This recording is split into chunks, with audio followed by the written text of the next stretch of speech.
We all need a good night's sleep. In fact, most of us spend an astonishing 20 years of our lives tucked up in bed.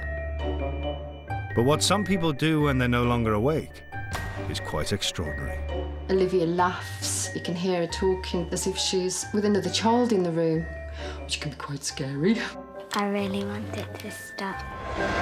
Extreme sleep disorders and strange nocturnal activities can be a living nightmare. It's bizarre. It's not something that you wake up and go, I'm so proud of myself. You know, I ate a complete meal while I was sleeping. Imagine if your partner is diagnosed with a sleep disorder called sexomnia. When you got somebody literally, almost grabbing your skin to pull your clothing off, you know it's not the same person. Just gotta try and understand who this person inside of me is that comes out at night. And what if you possess a unique gift that only emerges when you're dead to the world? This man claims he can draw in his sleep. In this film, we enter the strange world of four people whose nighttime rituals are mysterious and often disturbing. Four people who are desperate to understand what happens to them when the bedroom light is switched off.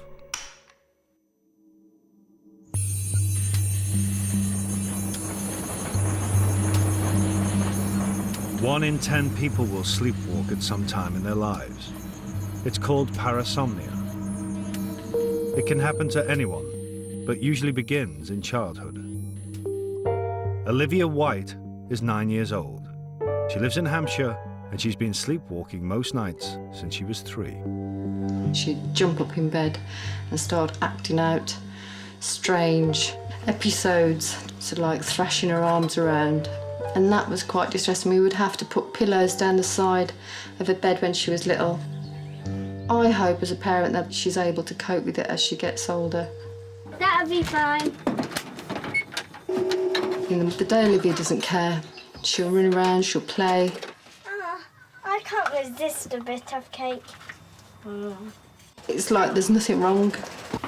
But come bedtime, the mood changes. And as you put Olivia to bed, it's just that dread, you know, what's in store for us for the evening. That's not nice. Xanthe Curry lives in Canada. Incredibly, she eats 150 meals a year she doesn't even remember, because she consumes them when she's fast asleep. I'll heat up leftovers, a lot of peanut butter, snacks, puddings. There have been times where I've made full spaghetti dinners. I've grilled cheese. I know, I've grilled cheese before. Heating up things in the microwave, that's probably more common. I think as I've gotten older, I don't know if it was having kids, you're more aware of the safety aspects of things, but I don't tend to heat things up or make full meals as much as I did when I was younger. I sleep on that side, so my guess would be that normally I would get up from here, walk over,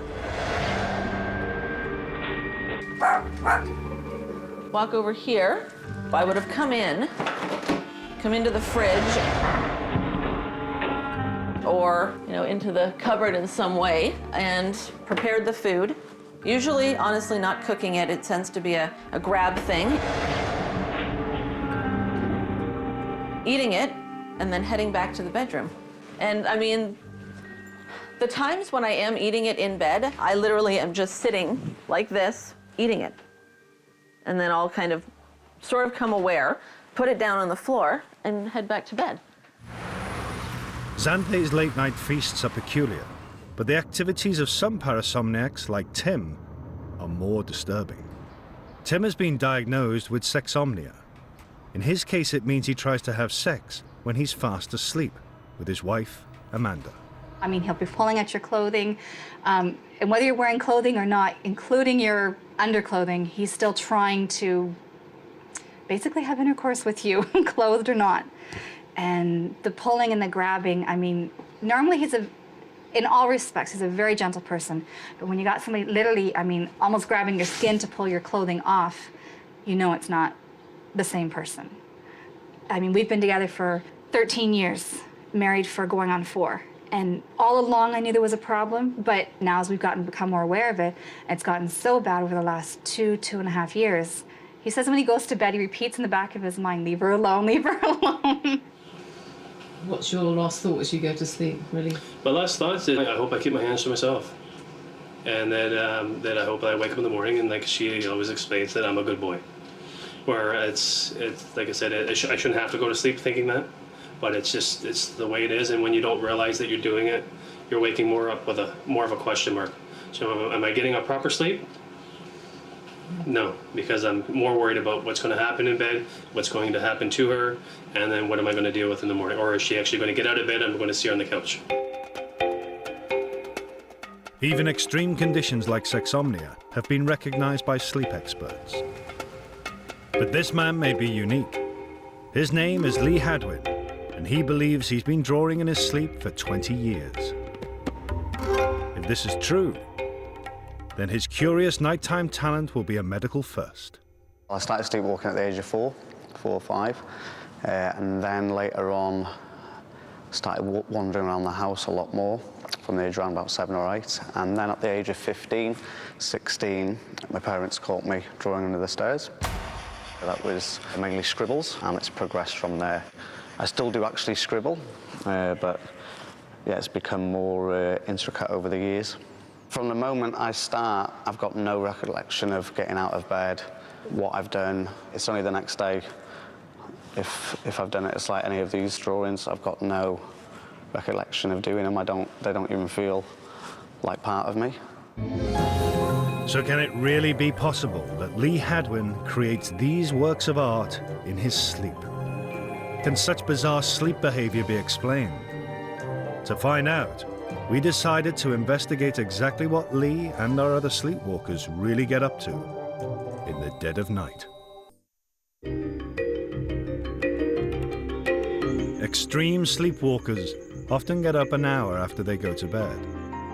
Most are children who grow out of it, but some adults never do. Our 4 sleepwalkers have never seen what they do at night, so we decided to gather our own evidence. Lee will have a camera in his flat to film him if he draws in his sleep. It'll be good now with the camera set up here in the room, because you'll get a good shot, so touch wood. The camera in Tim and Amanda's home will record Tim's behavior in the bedroom, and he's a bit apprehensive about the idea. It's different. It's feel like someone's watching you, feeling like you're being spied on, but that's okay. It's for a good thing because it's something that I'm doing that I don't know that I'm doing. If they're able to capture or see something that I'm doing, then they can say, hey, I know why you're doing this. What do you think we're going to see from the cameras? From the cameras, probably a lot of sleep eating, a lot of walking. I'm hoping that it'll show up on the cameras. A lot of late night peanut butter sandwiches. Yeah.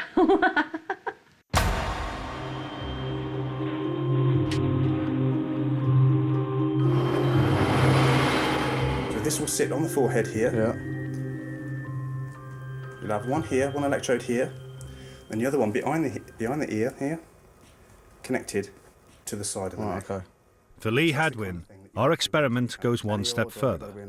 It's got to be in that Doctors have never encountered a claim of sleep drawing before, so every night, Lee's brain waves will also be monitored to try and prove if he's actually asleep when he draws. Right, okay. There is already some apparent evidence on tape. It's one of the few brief moments Lee has ever been caught in creative mood at night. The video was shot by Lee's partner, Clint.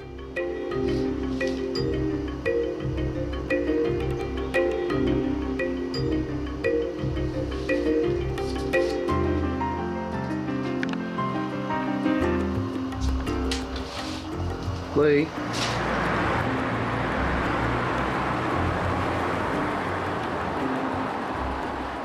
So this is the one that I taped in February, which I absolutely love. Tell me about February, how that happened. I was in a deep sleep and I didn't even realise the light was on, and I noticed Lee was drawing away, as he does. So I thought it was a good opportunity to get it on video because I'd never done that before. And what makes you think he is actually asleep? Well, I know he is because, I mean, I've lived with him for nearly 9 years, and he's definitely asleep. Does he respond to you if you talk to him? No. Have you tried to talk to him? Yes. What does he say? Well, he doesn't register that I'm there. Clint has his own theory on what's happening. It's like he's in this deep psychosis when he's drawing. Sleep drawing is virtually unheard of, but scientists are still discovering different types of nocturnal disorders. Just 5 years ago, experts at the universities of Toronto and Ottawa identified a new behavior called sexomnia, which may now affect over 100,000 couples in Britain. The condition could be triggered by stress or anxiety in sufferers. There may even be a genetic link. However, like other sleepwalkers, sexomniacs have no control over what they're doing. They are driven by basic instincts. For 33-year-old Tim, it's this primal instinct that turns him into someone different at night. Diagnosed with sexomnia a few months ago, he tries to have sex with his wife, Amanda, while he's fast asleep. I just wanted to ask you how last night was. It went okay. The worst he did was had his hand on my leg. Then I guess he didn't sleep well because he's always conscious of how I'm doing. So he ultimately rolled over, and I didn't, tell him off this time, but he just had his hands on my leg, and he was kind of moving his hands, and I thought, okay, but he moved over, so he pretty much behaved himself last night. I'm relieved when he does behave himself because I get a full night's sleep, and then I'm not cranky in the morning. Because if I'm cranky, he's all upset, because he knows he bothers me when he's doing this kind of thing, so he doesn't like it. Tim and Amanda have been married for 4 years, and every morning he wakes up wondering. My wife said I was a good boy, that I kept my hands to myself and everything. Well, the rest of my body was to myself as well, which was, as for myself, I'm still trying to understand what's going on and seeing what's going on, because my wife can only tell me myself when I wake up. There's no memory, there's no thought of other than me waking up to the alarm going off and off to my regular duties I go. Tim is clearly relieved when the night passes without incident. Sexomniacs are often burdened with a sense of shame. Xanthi, too, struggles with her feelings of guilt and worries about disturbing her husband, Jeremy, in the night. I hate it when I take it back to the bedroom. That's bad. I don't like that. And that's actually the worst feeling, because then you feel guilty, because then I'm thinking I'm going to wake him up and he's going to know that I'm doing it. I mean, obviously he already knows, but it's sort of one of those things. I'll be caught doing it. I'll try and hide them, I'll be honest. I'll wake up, and if I see them first, I'll try and rush them back to the kitchen, because it is an embarrassing thing to do. I mean, it's not something that you wake up and go, I'm so proud of myself, I ate a complete meal while I was sleeping. It is a little bit of an embarrassing activity. It's a loss of control, so, yeah. When she's awake, Xanthi does her best to stick to a healthy diet. But when she's asleep, anything goes. She gets up in the middle of the night. She has no idea what she's been eating. So who knows what it's doing to her body, really? Aside from, weight control, things like that, health aspects are pretty important. Within 2 days of the cameras going in, Xanthi was caught red-handed. Some dieting experts believe that in sleep eating, the body may be rebelling and instinctively searching for the high-calorie foods forbidden during the day. I know I've been doing it since I was probably about 11. I think it started more heavily into my teen years when I entered, 13, 14, that kind of thing. And it's just been going, really, ever since then. I was used to being told, well, obviously you're not eating right. Obviously your diet is lacking something. So then you would try and compensate. You would try and do things like, if I eat more fruits and vegetables, then I should be okay. If I get more exercise, then I should be okay. But it never actually worked. And then people would say you're not eating enough. So you would try and fill up really, really as much as you can before bed, thinking if I'm stuffed as I could possibly be, then there's no reason for me to be getting up. Well, then it backfires, because you still get up, but you're stuffed, so you're eating even more food. So it's a vicious cycle. Then you wake up in the morning, you feel ill because you've eaten this huge amount before bed, and then an amount while you're sleeping, and then you're waking up. So it's sort of a nasty cycle.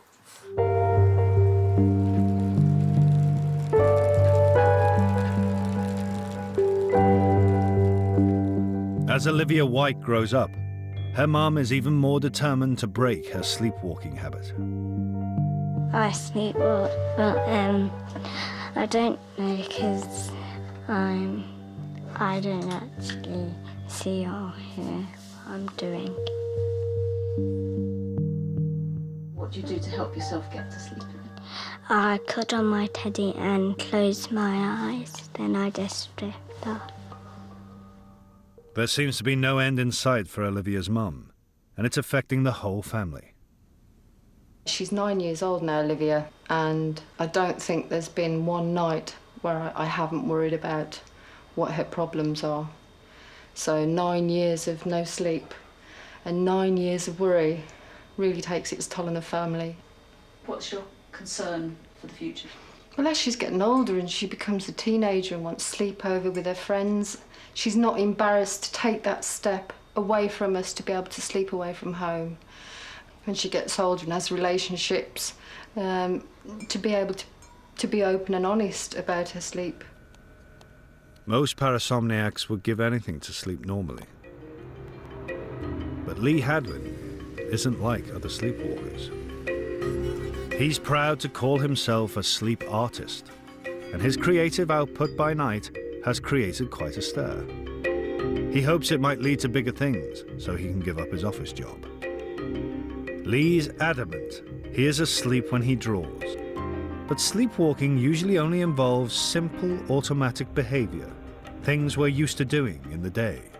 But in Lee's case, he says his talent only emerges magically at night, and that he can't draw by day at all. We wondered if we might get you to draw. Yes.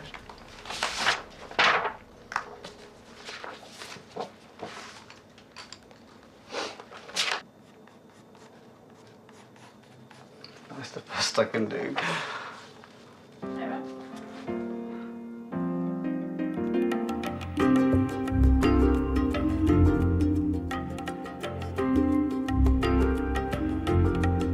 Lee has never been to art college or studied art history.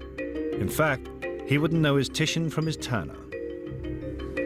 And yet by night, in the last 20 years, Lee claims to have drawn more than 40 pieces of art. I'm not into art, but people that have seen the works have said to me they're all in different styles. I mean, when it comes to style with art, I don't know what the difference is, but what I do notice is just the intricate detail with different pictures. So we wondered whether an expert could shed some light on Lee Hadwin's unusual creative talent. This is the art critic, David Lee. We didn't tell him these drawings were done by someone who says he was asleep at the time. They all look as though they're by different people to me. They're all in different mediums, used in different ways, or appear to be pencil. Quite sharp pencil, blunt pencil, scribbling, accuracy. Well, not bad. I don't know, there's something to encourage. I see lots and lots of different things.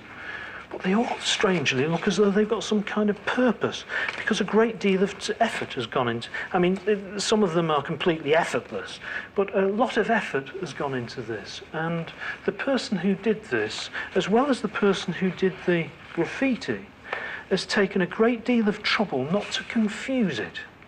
You know, it's not a mess. So they brought conscious effort to the work. It looks to me as though they have, yeah. There's a great deal of concentration in something like that.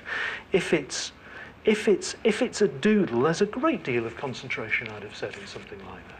I mean, there has to be in order to keep it controlled. These aren't sort of paintings people can do in their sleep, are they? Or are they? Good God, no. I mean, I can't do anything in my sleep except snore, maybe. No, you can't do it in your sleep. I mean, that's out of the question. Of course you can't.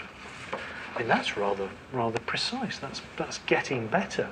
That's somebody I mean, there's no hesitation about, or is there? The experts are baffled by Lee, but he's determined to prove himself. So will he manage to draw on camera and convince the critics? And in Canada, will Tim and Amanda have another peaceful night? Or will the cameras catch the episode of Sexomnia that they both dread?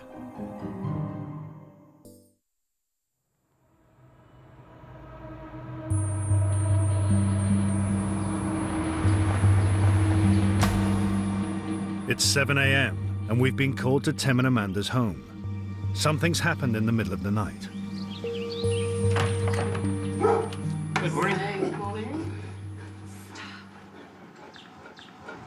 He annoyed me. What did he do? He just started, like, if he was sleeping facing me, and he put his arm around my stomach, and I thought that's okay. And then his one hand was going quite low and doing things he shouldn't be doing. So when he starts like that, he hurts you. And then he was actually trying to, shall we say, have sex with me from behind, and we're both fully clothed, but he's trying to move at least my nightgown anyways. So I grabbed his hand and I kind of moved his hand away, like onto his side at that point, and you know, I thought he'd go back to sleep, and he came back and was doing it again. And then when his hands were roaming down below and, you know, applying quite a little bit of pressure where, you know, I felt uncomfortable. And so that's what I woke up to. Not comfortable, not nice, but it's not Tim either, so. Sorry. Tim, like other sexomniacs, has no memory of what happened last night. And it seems completely out of character. No, I feel bad. I feel bad that it happens. I have no idea what goes on. It's hard for us. I'm sorry.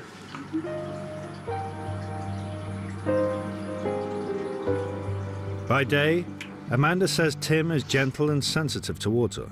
He holds down a good job as a builder and is a devoted dad to their daughter Carly. By night, his behavior can be aggressive and predatory. Tim's doctor, one of Canada's leading sleep experts, has asked to see our video footage. He's never seen a case of sexomnia unfolding on screen before. Okay, so she moved first, and then that wakes him. And her leg moves as well. So she is scratching herself now. She is, by definition, she's actually awake, but she's, you know, between that transition between sleep and wake, she moves again, and then he starts rubbing her thigh. And she's trying to push him away. Now she's pushing him away. You see, what we're actually seeing here is that she moves, which then prompts him to move. So it's almost every time it's initiated by some movement that she makes, it causes him to rouse from sleep, and then he defaults to that thing. Now he's going up to try and hold onto her breast. She pushes his hand down. I mean, this is a very elegant example of what is probably happening every night. And I think this is clearly quite disturbing, certainly for her. Not only is it sleep disruptive, but it's also annoying to her. And she's gone. She's left the bedroom. I mean, that clearly shows how something that appears as innocuous, as just hugging and holding and being affectionate, and extends into becoming something that is almost predatory for her. She finds it extremely difficult.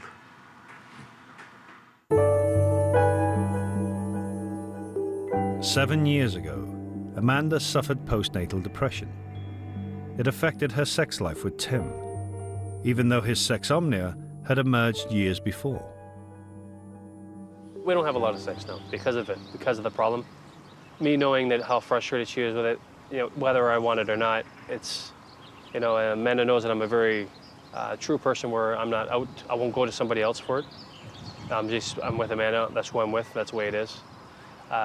Where Amanda, you see the frustration, so like I said, as a, I don't know how you want to say it, as a kind partner, I know that that's a problem, and I'll let her to come to me on her time.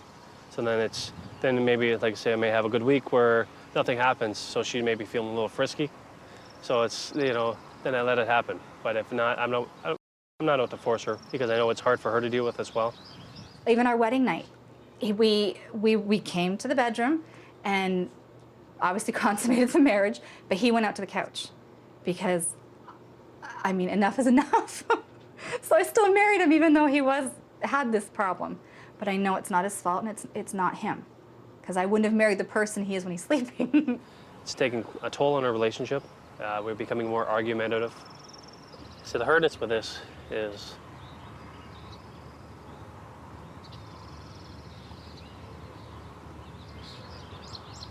when you don't realize that you have a problem.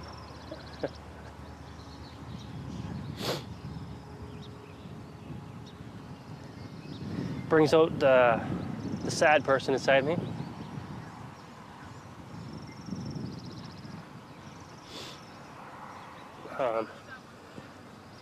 Because inside me there's a person, sometimes it feels like he's by himself. It's you got the problem. You're a weirdo, you're a freak. It's like Jekyll, Hyde.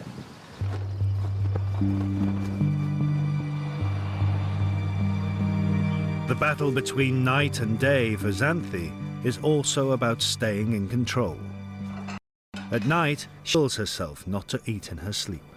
Most nights I try and think, I'm not going to do this again. This is going to be, a night where I'm sleeping through.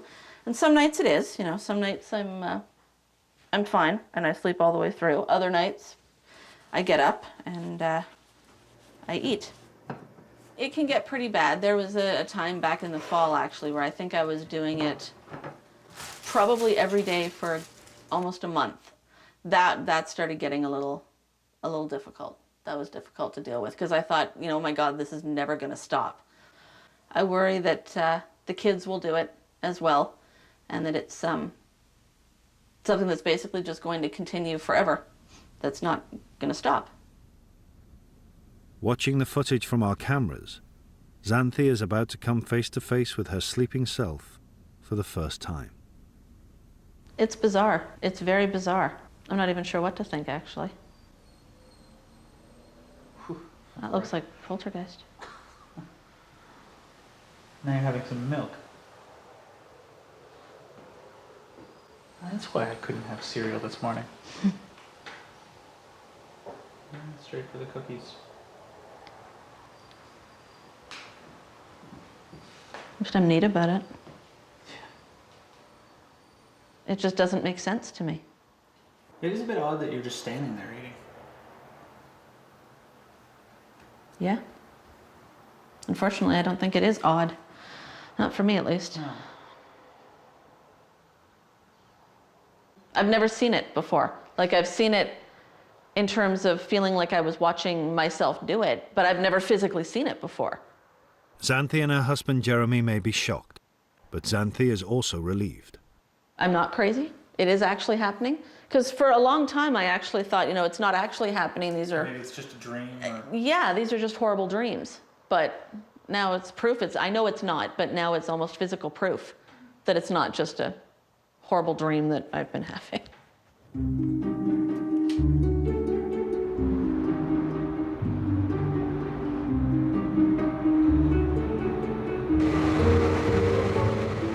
Back in the UK, Lee Hadwin has been filmed by our cameras every night.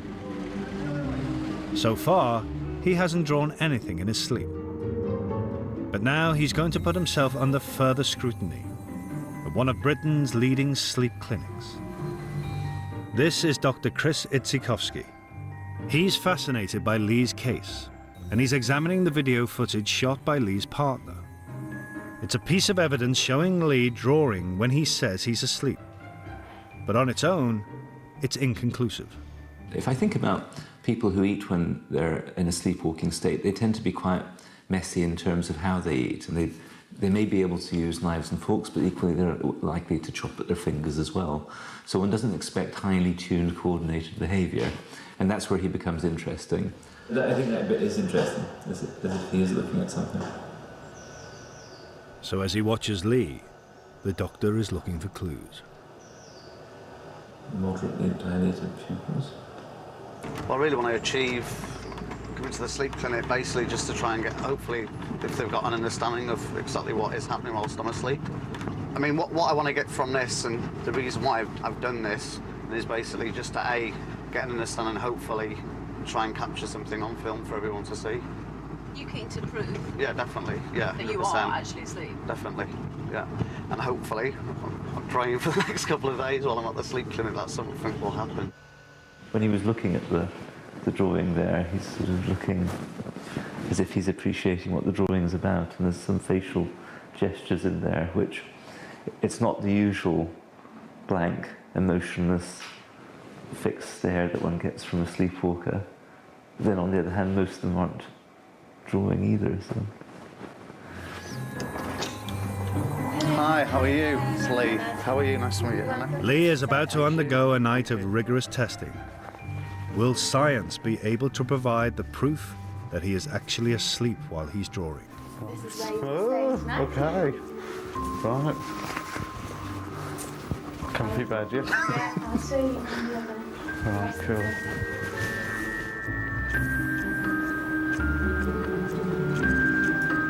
Across the Atlantic, Amanda now has the proof she needs to show Tim for the first time how he behaves towards her in his sleep. It blows my mind. It's extreme, very extreme.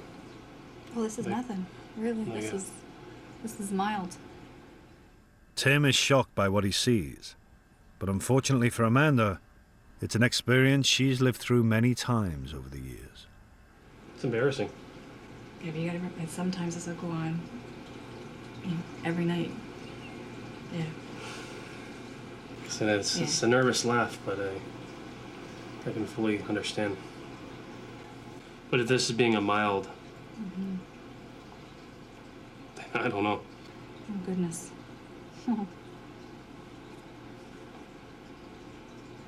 It's painful because I see the extreme of what happened there. To me, that's extreme. But if it's worse than that...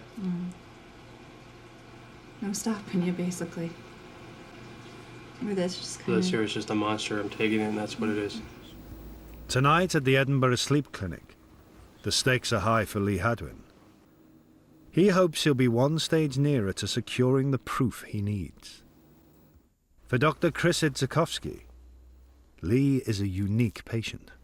Have you ever come across a case like this before? Never, no.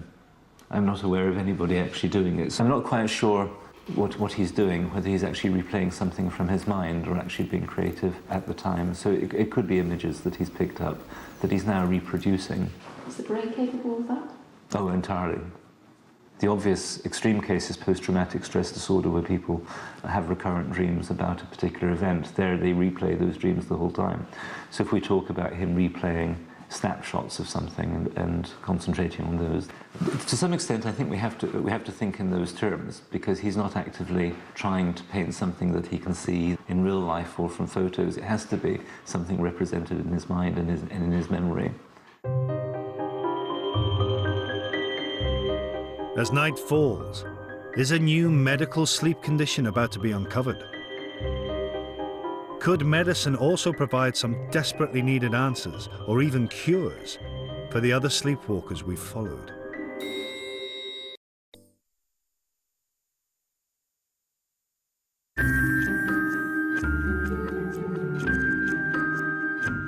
Lee Hadwin has been fast asleep for 8 hours. After drawings at home fail to appear, and then not convincing the art critic, or performing under clinical supervision, this is a turning point for Lee. Is he about to wake up and find that he is finally drawn on camera? Morning. How are you? How are you? Oh, okay, I had a good sleep. Unfortunately for Lee, there's still no evidence whatsoever of his creative talent emerging in the night. Did I do anything? No. No moving or anything? walking or anything. The doctor has also analysed Lee's test results and found they are perfectly normal. At the end of the day, fairly normal looking sleep EEG, awake for a bit, whatever, 15, 20, 25 minutes. So that took a while. But then quite quickly into light sleep, bounce back into wakefulness, bit of light sleep. So the doctor pursues another, more personal line of inquiry. Have you been involved in any traumatic events? Relatively happy? Apart from losing like a few friends and that at a young age. And one of the mates hung himself at 12. And then his younger brother died about 2 years later.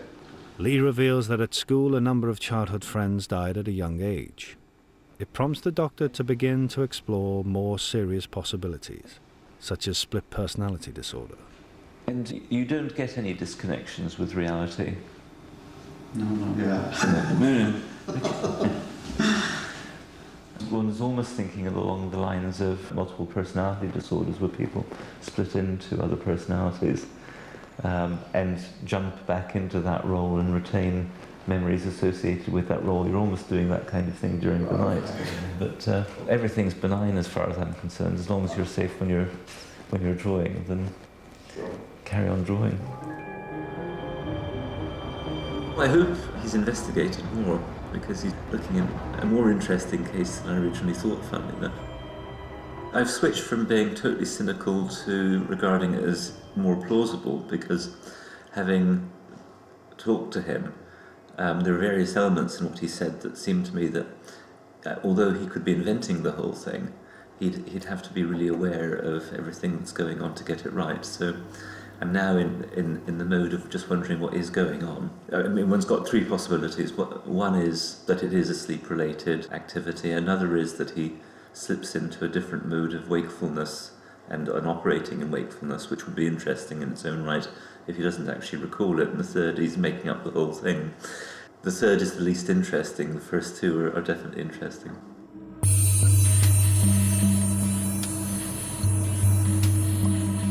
In Canada, Tim is also getting expert help for his sexomnia. He's still shocked by the footage and worried for Amanda, and hopes the doctor can provide some insight. She says that, like I said, it happens at least once a week. So at least once a week, my body or whatever is going and doing whatever it wants. And with me not having any control, like I don't. Yeah, no, you're basically you're unconscious to what's happening. Mm-hmm. You don't have consciousness for what is happening. With regards to activities that happen, such as caressing, holding, sort of sexual advances, whether they be sort of sexual movements, etc. These things happen during sleep. They happen when people have no consciousness of it. So for you to understand why you do this, it's a fairly basic mechanism. It's nothing. There's nothing intrinsically evil in you. You're not possessed by some horrible force that is forcing you to do this. Very often it is just a default position. Really, I don't want you feeling guilty about your behaviors or actions, because all you do is reinforce some negative concept in your own mind. You don't want to feel that in some way you are enmeshing her with some type of behavior that you're doing with any consciousness, because it's not coming from any conscious level. It's not only men that do this. I have women patients who are quite, they'll become very sexually aggressive during sleep, and if their partner touches them, they wake up and absolutely snarl at them. And it's quite bewildering for the man. He gets someone sort of fondling him and doing things like that, and the next thing, he gets interested and slap, get the hell off me. Sorry to laugh. Yeah, no, funny. But it is. I think for a lot of people, they don't believe that this can happen, and it clearly does happen. It happens much more frequently than we recognize. It happens under circumstances that are not always easily explicable. Back in Hampshire, Olivia is still sleepwalking and sometimes talking to imaginary friends. She's coming to see the specialist at Southampton General Hospital because her parents are determined to break the cycle of her sleepwalking once and for all. We've got a nice big room today. The doctors are going to try a more radical treatment. I don't want people really to fuss about my sleep. It bothers me that I'm someone who sleepwalks. I really want it to stop. Now, she's still having episodes, obviously, and it looks from this as though it was about 4 nights out of 7. Is that fairly representative, do you think? That's still the same. Yeah. Because what we'd talked about as a first line to try and make this better was the scheduled awakening idea, which is a really funny topsy-turvy thing to do, Olivia, isn't it? Here we are trying to make your sleep better, and what are we going to ask Mum to do? Come and wake you up. Go into Olivia's room. I would say an hour after she's gone to sleep. Yes. And ideally you want to catch her before she has her first episode. Right. She needs to be awake enough to acknowledge you and sort of say hi and, you know, and then she can go straight back to sleep. So you haven't got to have her awake for very long. Okay. Just long enough for her brain to come out of sleep, come up into the wake state. The doctors think they can interrupt her normal sleep patterns. The plan is to try and almost reteach the brain not to get stuck in that sort of short-circuit loop. Why would Mum want to wake me up when I'm just in the middle of sleeping? You can blame it all on the funny doctors telling you to do strange things, can't you? Lee Hadwin has had cameras in his bedroom for 6 weeks and has been wearing electrodes to monitor his brain patterns. But he's drawn nothing. The only clue to his behaviour so far is the theory of split personality relating to his childhood trauma. So now Lee's allowing his drawings to be seen by Remy Aquarone, a top psychotherapist and trauma expert. Remy Aquarone identifies signs of conflict and struggle in Lee's self-portraits, which are only half drawn. He has a theory.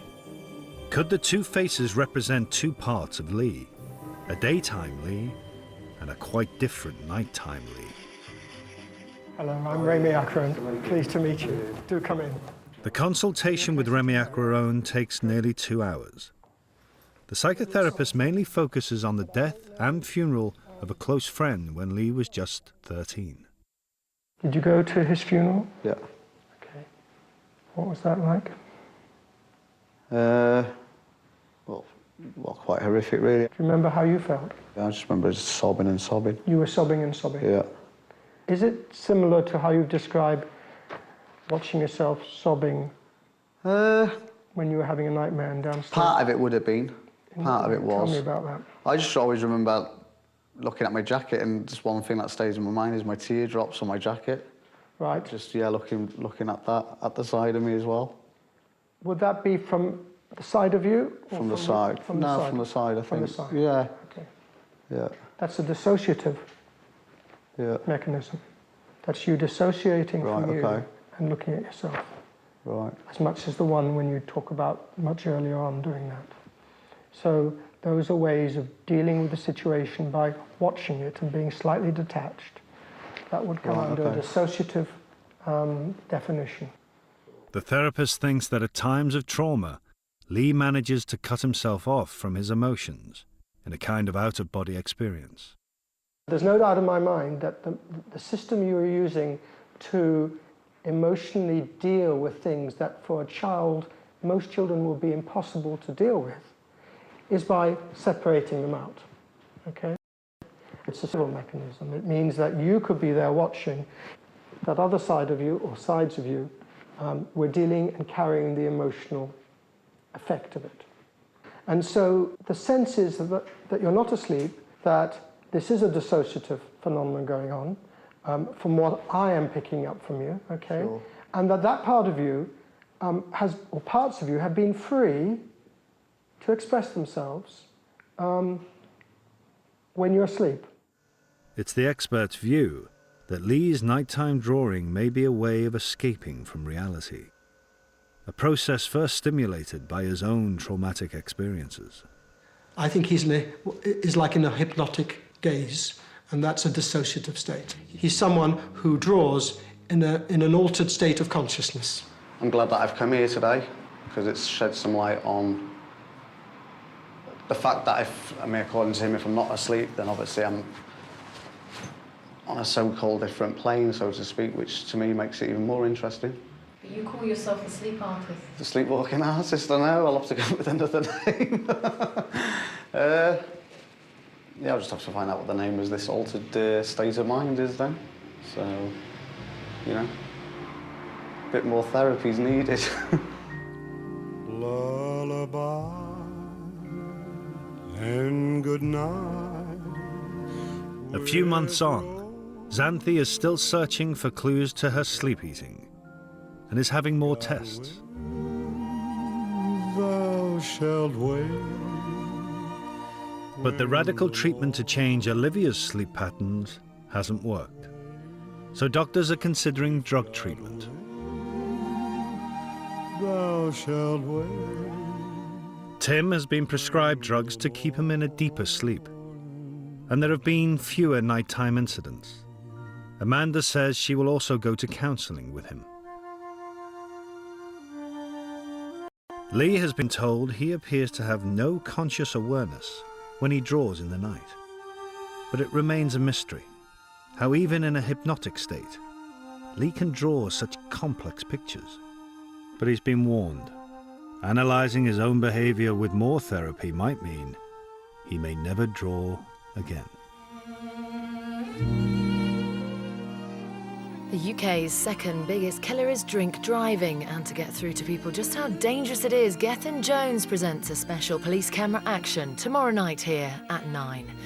ITV4 goes gangster thriller on us. Christopher Walken stars in The Kings of New York, starting there next.